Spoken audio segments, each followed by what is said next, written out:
দেখো আমি এখানে একটা স্টু বানিয়েছি, ভেজিটেবলস প্লাস এখানে আমি দিয়েছি চিকেন।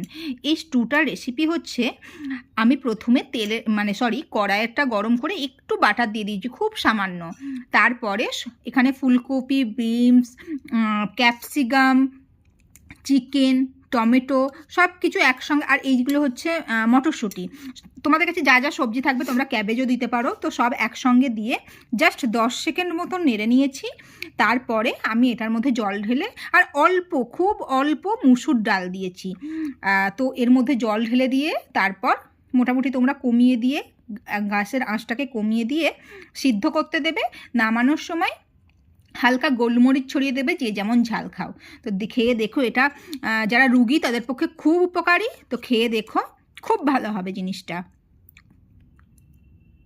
লাস্টে একটু ধনে পাতা দিয়েছিলাম। তো টাটা।